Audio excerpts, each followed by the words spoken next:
Howdy folks, it is Diecastbuffet here again. Today we have a 2024 Ross Chastain diecast. Yes, it is the Moose diecast. You got chrome numbers on this piece. Gonna be an awesome review. Let's go ahead and jump into the unboxing. Alrighty folks, round the good old box and let's dive into today's diecast review. First off, how cool of a paint scheme is this? You got that beautiful metallic dark red, kind of a crimson number there. That is fantastic. And a very, very fresh and modern paint scheme. Now, it has changed since the Martinsville Spectacular, and I'll probably talk about that later in the video, why they would change such a paint scheme from such an iconic moment in the sport.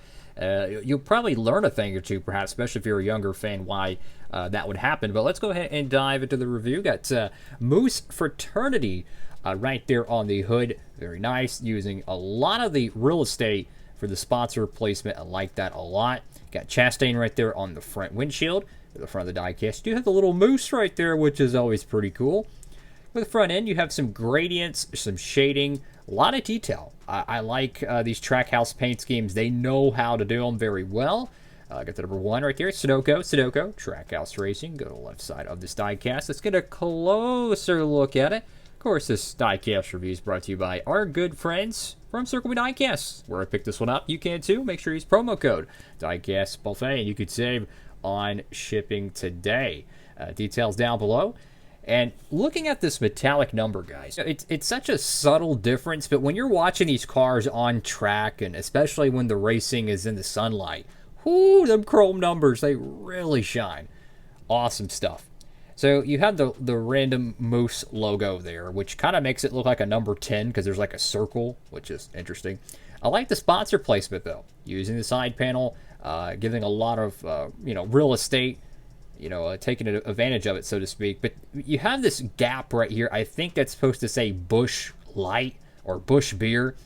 So if you have some spare Busch decals, you could easily fix that up. This does not come on a base. So not to be that guy, but this is essentially your Kevin Harvick Mobile One or Hunt Brothers Pizza paint scheme, where they're just missing the alcoholic sponsor logo.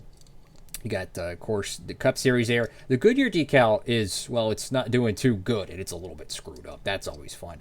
Hardly anything on the B pillar. That's interesting to note. Ross Chastain, Sibians. Got Wendy's right there. Worldwide Express, Jockey, and Kubota. There's a little bit of a bubble or something right there in the org. And you know what I just noticed, guys? Look at the font for the beamoose.org. Does that not look like a little bit of GTA font? Hold on, where's CJ at? Where's Grove Street at? Oh my goodness. I just noticed that. That looks like, especially the ORG. Does that not look like the GTA font? I'm just keeping it real with y'all. As a huge Grand Theft Auto fan, that's like right up my alley. I would definitely play Grand Theft Auto on the channel, but yeah, I'm trying not to get demonetized, guys. Go to the back end of the car. This is very, very cool. You have the bright red to dark gradient. That is beautiful. Even the spoiler has paint. You have that red spoiler with the pop rivet design in the back. Very, very sharp. Moose, got the Camaro. I like how the badge for the Camaro is silver and black. It's modern, it's sleek, it's kind of low profile. That's what's cool right now, is the very tinted out matte finish, just sleek, sports car / muscle car stuff. You see it a lot with like the Dodge Chargers and stuff, the Hellcats and stuff. Very cool. To the right side of the diecast, you can see just beautiful, beautiful paint scheme. And what's interesting enough is it doesn't look horrible not having a decal here. Usually I am a very picky person when it comes to this area of the car and how they design it, but even though it's possibly missing the Busch decal, it actually looks really good to me. Go to the top of the car, you have obviously the non-chrome number, but it looks really good with a black number with a little whoosh there. I like the little whoosh. I don't know why. It's kind of cool. It's like a haircut and they just cut like a random line on the side. It's just something different, something cool, right?